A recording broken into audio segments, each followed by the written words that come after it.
Good morning everyone. मैं आज projectile motion का एक नए टाइप का कंसेप्ट समझाने जा रहा हूँ, जिसको कहते हैं projectile motion on the inclined plane. हमने अभी तक पढ़ा हॉरिजॉन्टल प्लेन पे प्रोजेक्टाइल मोशन पढ़ा, ठीक है। उसी में एक नया कंसेप्ट है, जब इंक्लाइंड प्लेन से हम प्रोजेक्टाइल करते हैं। वो देखिए उसका क्या होता है। पहले हमने क्या किया, एक हॉरिजॉन्टल प्लेन लिया, उस पर प्रोजेक्शन किया कोई इस तरह का, उसमें हमने सारे फार्मूले डिराइव किए, ठीक है। आज जो हम करने वाले हैं इंक्लाइंड प्लेन, अब क्या है, ये कोई प्लेन इस तरह से अल्फा एंगल पे हॉरिजॉन्टल प्लेन सब इंक्लाइंड हो गया। अब यहाँ से प्रोजेक्शन हो रहा है, इसमें भी सारा वही फार्मूला डिराइव करेंगे जो हमने इस टाइप वाले में किया। सारा कंसेप्ट वही रहेगा, थोड़ा सा अंतर है जो हम आपको समझाने जा रहे हैं, ठीक है। कुछ भी अलग नहीं है, सारा कंसेप्ट इसी का है जो पहले हमने बताया है। थोड़ा सा डिफरेंस है जिसको हम आपको समझाने जा रहे हैं, ठीक है। यदि आपसे इस तरह का क्वेश्चन पूछा जाए तो आपका कंसेप्ट क्लियर होना चाहिए, क्योंकि आपका थोड़ा हाई लेवल का यदि क्वेश्चन पूछा जाता है तो आपको थोड़ा इस टाइप का क्वेश्चन पूछ देता है, ठीक है। इसलिए projectile motion from inclined plane से हम आज आपको फार्मूला डिराइव करके बताएंगे, आपका सारा कंसेप्ट क्लियर करेंगे, ठीक है। आप बने रहिए वीडियो में, और हमारा रिक्वेस्ट है कि हमारा पहले वाला वीडियो भी आप देख लीजिए, जिससे आपको इस कंसेप्ट को समझने में दिक्कत ना हो, ठीक है। देखिए हम आगे प्रोसेस कर रहे हैं इंक्लाइंड प्लेन का। देखिए इसमें हम सारा डिफरेंस बताएंगे, क्या अंतर होता है। देखिए पहले क्या था, एक हॉरिजॉन्टल प्लेन था, उसको हम एक्स एक्सिस मान लिए थे, उसको वाई एक्सिस मान लिए थे। अब क्या है, एक इंक्लाइंड प्लेन हो गया कुछ अल्फा एंगल से, ठीक है। अल्फा एंगल से इसको हम मान लिए, कोऑर्डिनेट मान लेते हैं एच डैश, ठीक है। इसके परपेंडिकुलर एक वाई डैश मान लेते हैं। अब ये जो हमारा इंक्लाइंड प्लेन है, ये इसके परपेंडिकुलर, पहले क्या थी, एक्स एक्सिस के परपेंडिकुलर वाई था। अब इस इंक्लाइंड प्लेन के परपेंडिकुलर में हम एक वाई डैश एक्सिस मान लेते हैं। अब देखिए जब ये एंगल अल्फा है, इसका मतलब जब ये भी अल्फा से शिफ्ट इधर हो गया, ये भी एंगल अल्फा हो गया, समझ गए ना। जब ये एक्स डैश एक्सिस जो है अल्फा से ऊपर हुआ, इसको भी हम अल्फा से शिफ्ट कर दिए तो ये एंगल अल्फा हो गया, ठीक है। अब देखिए इसमें अंतर क्या होता है, पहले हमने क्या पढ़ा, ग्रेविटेशनल एक्सीलरेशन लगता है यहाँ पे, ठीक है। उस पहले वाले केस में क्या था, ग्रेविटेशनल एक्सीलरेशन ओनली डाउनवर्ड लगता था, बस हॉरिजॉन्टल में कोई एक्सीलरेशन नहीं होता था। लेकिन यहाँ के केस में देखिए अंतर हो जाएगा। अब देखिए ग्रेविटेशनल एक्सीलरेशन तो कभी चेंज नहीं होगा, वो हमेशा डाउनवर्ड ही लगेगा। यहाँ भी यही डाउनवर्ड ही लगेगा, जी नीचे जाएगा, जी ठीक है। अब इसमें क्या है, सिर्फ हमको ग्रेविटेशनल एक्सीलरेशन को ब्रेक कर देना है, कंपोनेंट एक्स डैश एक्सिस और वाई डैश एक्सिस, ठीक है। अब ये अल्फा, ये भी अल्फा।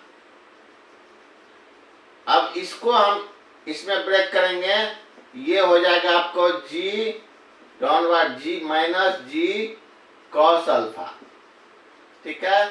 एक्स डैश एक्सिस में जी जो है ब्रेक करेंगे, ये हो जाएगा डाउनवर्ड माइनस जी साइन अल्फा। इतना ही अंतर है। अब देखिए यहाँ पे क्या हो गया, आप पहले हॉरिजॉन्टल में केस में आपने क्या देखा था, हॉरिजॉन्टल में कोई एक्सीलरेशन नहीं था, लेकिन यहाँ इस वाले केस में हॉरिजॉन्टल में एक्सीलरेशन आ गया, ठीक है। हॉरिजॉन्टल और वर्टिकल दोनों में एक्सीलरेशन आ गया। क्यों आ गया, क्योंकि इसको हमने ग्रेविटेशनल डाउनवर्ड जो लग रहा है उसको हमने इस एक्स एक्सिस के कंपोनेंट में भी तोड़ लिया और वाई डैश में भी तोड़ लिया, ठीक है। अब यही कंसेप्ट बस सिर्फ अंतर है, ठीक है।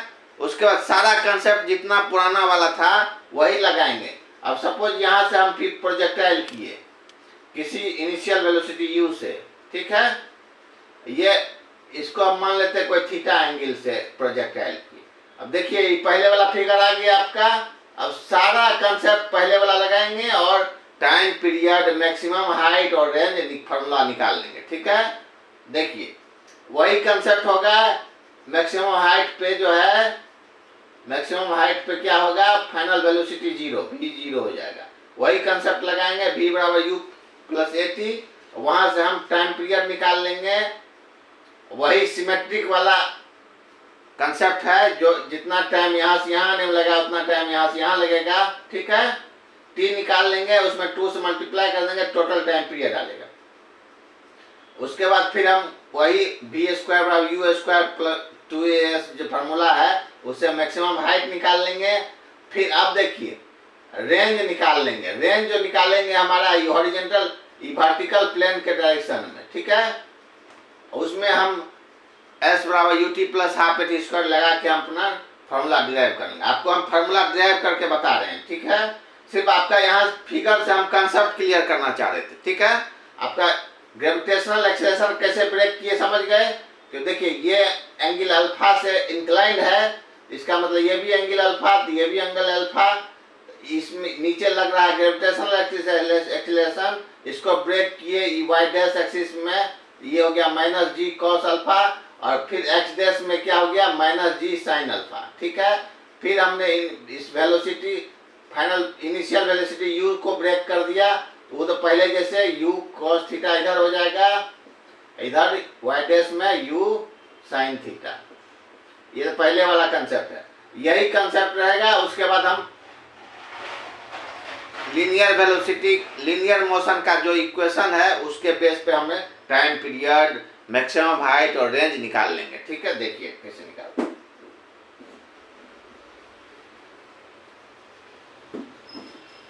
देखिए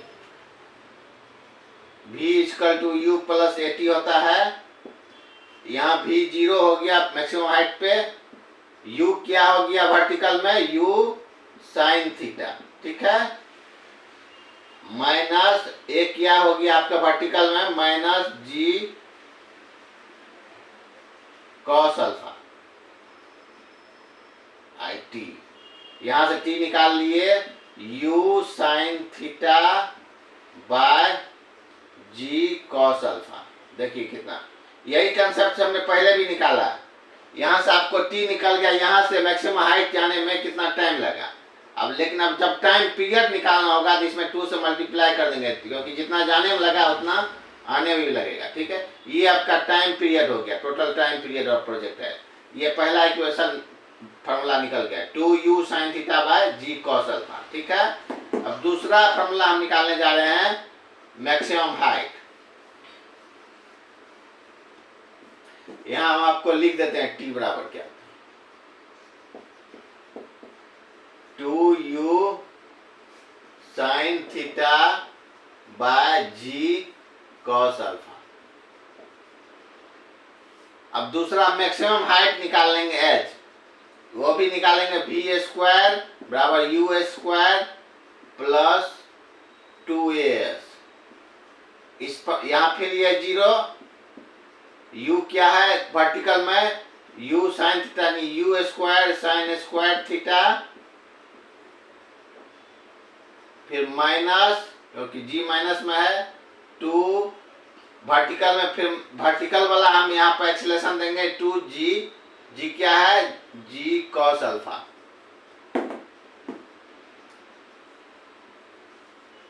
to g cos alpha by यहाँ 2gh, यहाँ से h निकाल लेंगे, h हो गया आपको u square sine square theta bye 2g cos alpha. ये आपका दूसरा फॉर्मूला निकला, मैक्सिमम हाइट का हो गया। ठीक है, u square sine square 2g cos alpha, ये दूसरा हो गया। इसको आपको याद करने का जरूरत नहीं है, कंसेप्ट समझिए, उसके बाद अपने से डिराइव करके फार्मूला डिराइव करने का कोशिश कीजिए। ठीक है, खुद से ही कंसेप्ट बेस पे सारे फार्मूलों को डिराइव करके देखिए, उसके बाद हम न्यूमेरिकल बनाएंगे तो कुछ प्रैक्टिस कराएंगे। ठीक है, अब देखिए h निकल गया। अब एक लास्ट बचा हुआ है मैक्सिमम रेंज। यहाँ रेंज जो निकालते हैं सिर्फ रेंज वाले में देखिए क्या है, पहले जो हम रेंज निकालते हैं उसमें ग्रेविटेशन एक्सीलरेशन नहीं होता था हॉरिजॉन्टल में, यहाँ लेकिन रेंज के केस में देखिए इस एक्सिस में भी एक्सीलरेशन है। अब उस वो लगाएंगे हम s बराबर ut plus half A T square formula. अब एस u क्या होगा, u एक्स डैश एक्सिस में जो हमारा कंपोनेंट है इंटू टी हो गया टाइम पीरियड प्लस हाफ ए हो गया। अब ए जो यहाँ जी ग्रेविटेशनल एक्सेलेरेशन आपका इसमें जो है इंक्लाइंड प्लेन में जो एक्सेलेरेशन का कंपोनेंट है उसको रखेंगे, यहाँ माइनस हो जाएगा जी, उसमें क्या है साइन अल्फा टी स्क्वायर, यानी कि टी स्क्वायर इसका ये टाइम पीरियड रखेंगे। देखिए फिर u एक्स डैश क्या है आपका, u कॉस थीटा, t हो गया आपको 2u sine alpha by g cos alpha minus half g sine alpha t square, इसका स्क्वायर लिखेंगे तो 4u स्क्वायर साइन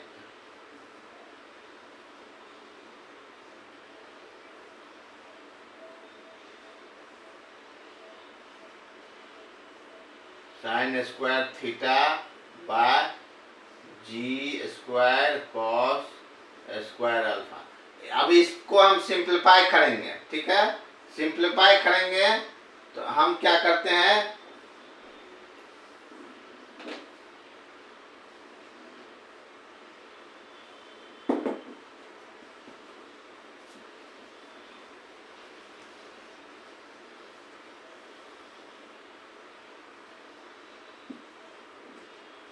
देखिए ये क्या है, u cos theta dot 2u sine alpha by g cos alpha minus, यहाँ देखिए इस 2 से 2 कट गया, इस g से एक g कट गया, यहाँ आगे बच गया आपको sine alpha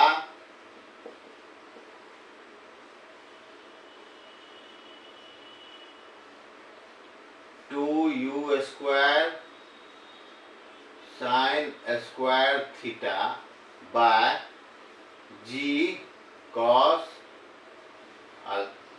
square theta alpha. यहां से हम कॉमन ले लेंगे आपको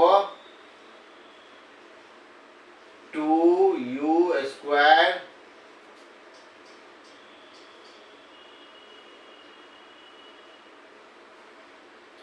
साइन ये theta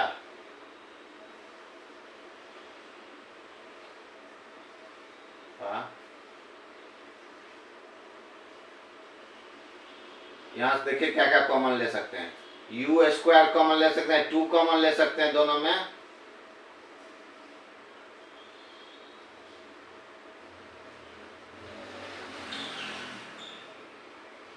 sine square sorry sine theta common लेंगे, 2 square 2u square sine theta common ले लेंगे, नीचे कॉमन ले लेते हैं आपको g कॉस स्क्वायर अल्फा। अब देखिए जब इतना कॉमन ले लिए दोनों में से तो क्या बच गया, यहाँ पे यहाँ बच गया आपको कॉस थीटा इंटू कॉस, देखिए यहाँ स्क्वायर लिए हैं तो यहाँ कॉस अल्फा ही है तो ऊपर में कॉस अल्फा हो जाएगा, कॉस अल्फा प्लस माइनस, यहाँ माइनस है sine theta into sine alpha. अब देखिए इतना जब इतना पार्ट हमने कॉमन ले लिया तो इधर बच गया cos theta into cos alpha minus sine theta into sine alpha. Trigonometry से हम इस फॉर्मूला को हम सॉर्ट कर सकते हैं, ठीक है। देखिए ये क्या हो गया आपका final formula. Final formula range बराबर क्या होगी आपको, ये कॉमन पार्ट है 2u² sine theta by g cos square alpha. इसको हम लिख सकते हैं कॉस थीटा प्लस अल्फा। इस पार्ट को हम ट्रिगोनोमेट्री के फॉर्मूला से शॉर्ट कर दिए, ठीक है। ये आपका फाइनल फार्मूला आ गया रेंज का। इंक्लाइन प्लेन के केस में रेंज का फार्मूला ये आ गया।